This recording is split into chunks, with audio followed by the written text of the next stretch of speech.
Hello, and welcome to my page, The Natural Side of Things. My name is Robert Elmore. First of all, I want to take this time to thank you that you've taken time out of your busy day or your schedule to watch this video. You could have been doing anything else, but you've chosen to watch this video. Secondly, I feel like right now that a lot of us are in the season of purging and pruning, and we're going through a lot, and you're asking God, why am I going through this? And he hasn't given you an answer. He's continuing to let the process you. So, or maybe you have gone through something and you look back on it now and say, wow, I understand that, why I went through that. But I'm here to tell you that God says nothing is wasted, okay? Whatever he does with you, nothing is wasted and nothing is going to be wasted. I'm going to go in a quick prayer, then I'm going to get into this really quick, okay? Father, in the name of Jesus, I thank you for this time that I'm able to stand before your people. I ask you tailor make this message to touch those who were supposed to touch, refine people who are supposed to refine, and let it do what it's supposed to do. In Jesus' name I pray, man. Okay, so you're probably wondering why you're in that situation currently, or you have gone through that situation. And like I said, you look back on it and you say, wow, I needed that season to get to this season here, okay? Right now, I'm in that same season of being purged and being cleaned and fine-tuned so I can go to my next level of increase. But there was a time, man, I can tell you right now, but back in the day that I just thought that, why am I even going through this? This isn't going to amount to anything. Nothing is going to come of this. And when nothing will come from it, I will often pull myself out of the process and have to repeat it again. But in this particular season, and particularly for my job and my calling wise, I have not chosen to ask God to get me out of a situation, okay? In fact, he has promoted me to another situation at my job where I'm making a lot more money than I've ever made in my life, okay? And the crazy part about it is, back in the day, I was only making $9, $10, and I was working through a series of temp services. I could probably count on my hand right now how many, I'm gonna call them corporate jobs that I've had where I got paid every 2 weeks, okay? But during that time, man, I was looking for what I call the big boom, the $18 an hour job, the $15 an hour job. 'Cause back then, $15 to $14 can get you, get you over the hill. You know what I'm saying? But now it's a little bit more. But there were situations that I was in working as a temp, and most of my temp jobs, man, were way out there. Okay, I moved here from Detroit, Michigan, to Las Vegas, so I live here in Vegas now. But in Detroit, man, I was going way out there to like Auburn Hills and Southfield and far out, and then most of my money was going towards gas money. How I was able to take care of my house during that time, making those particular small amounts of money, I don't know. Okay, but there will be certain jobs that I would get that I would just walk off of if I didn't feel a need, if I didn't see where it was going. So the reason I figured it out now, 20 years later, why I was able to get the job that I have now is I had character flaws. I had that walk-off spirit. Okay, I had that real walk-off spirit because, like I said, if I didn't see any reason for it, I would walk off of it, and I would have to go through that vicious cycle again.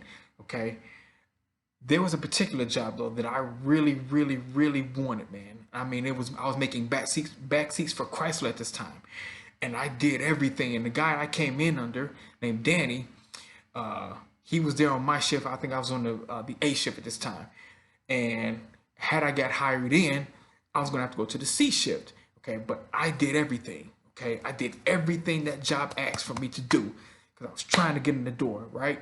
So then Danny gets pulled off my shift, and in comes this other person. I'm gonna leave her name out of it, and she flat out tells everybody who came in under Danny, I'm not hiring anybody who came in under Danny. Nobody's getting hired, and she made that well known. Now I don't know, if it was even legal to say that, or she talked to the bosses above her, and they come, and they said, yeah, we're gonna just go with what you say, but it wasn't right to me. Okay, so I did that job for a year. I did that job for a whole year, and I put up with a lot. And you had to know 4 particular jobs to get hired in, and I knew 3 of them. And every time I tried to learn 4, I was told to go back to the 3 that I knew. Okay. However, I did not walk off that particular job though because I wanted it. I really wanted to get in that door, man, because the benefits were great, the pay was great at that time, and it would have probably just set me on a course that I thought would, take me to another level. The next year, you get a new crop of temps in. These temps get hired before I do. 3 months in, they get hired. I was hotter than fish grease, okay? I was real hot about that because that would have put, like I said, that job started at 14, 15. I'd have been on the C shift, but that didn't make no difference. I didn't care about that. So from there, I began to, I left that, I ended up getting pulled off that job and I began to do substitute teaching. I did custodial work for the better part of my life. Now the substitute teaching job, man, really, really like sharpened those skills, man. Even though the pay wasn't all that great, my character was really tested within that time because one, I had to deal with parents.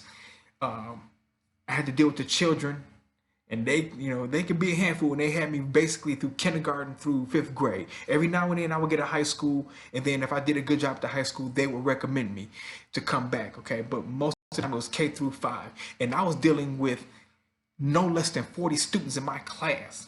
So if one student gets out of line, everybody just falls apart, okay?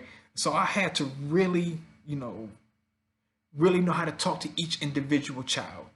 Talk to the parents who come up there screaming and hollering at me because a child, used the bathroom on themselves, but they didn't tell me they had a bathroom condition. Because, once you take the kids, one child got to go to the bathroom, everybody got to go, and then sometimes you just don't believe it. So I had to make a good judgment call.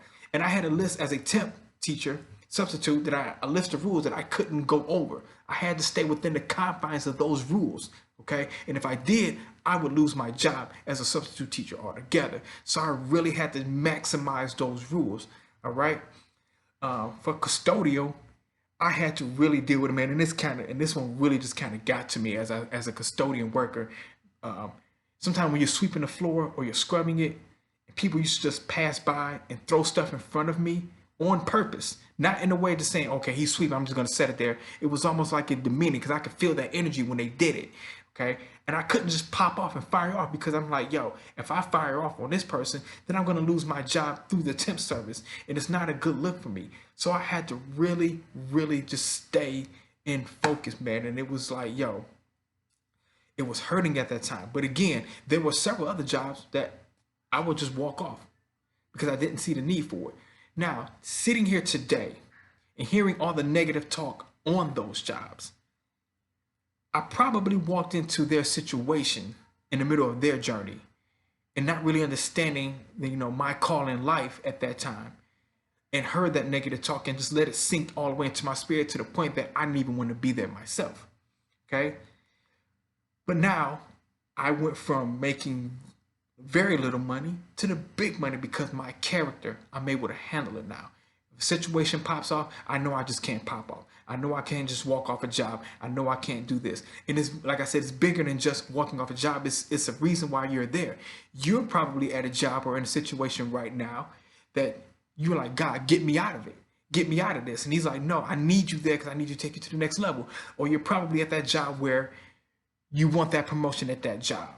Okay, you're doing everything you're asked to do. The boss is, you're doing everything he or she asking you to do. You're coming in a little early, staying late. I mean, you just killing it up there, right? But you got these people off to the left who don't think that you're worthy of it, your coworkers or whatever, and they popping off at you, making snide remarks, coming at you, coming for you, and you like, yo, I'm ready to just lay hands on all of them, okay? But you can't lay hands on all of them, okay? Because God is probably pruning you, conditioning you for you to go to that next level, okay? But then the person, like, you probably been at that job a long time, and then the next person that comes in, or even there, who does not do what you do, gets the job ahead of you, right? That's aggravating to you. It is aggravating that you put the work in, you put the time in on that job, and somebody who is probably less qualified, don't even have the credentials and put the work in that you do, gets the job ahead of you, okay? It's all for that. Don't think that it's all for nothing, okay? It is for something, because most of the time, God is not going to let you get the promotion at that particular company, but you might get a phone call or have gotten a phone call from another company that pays much more money. The conditions are better. You're able to spend time with your family, and you're able to go and do things that you've never done on this particular job, okay? So I'm telling you right now, God is not wasting anything he's doing with you in this particular season, okay?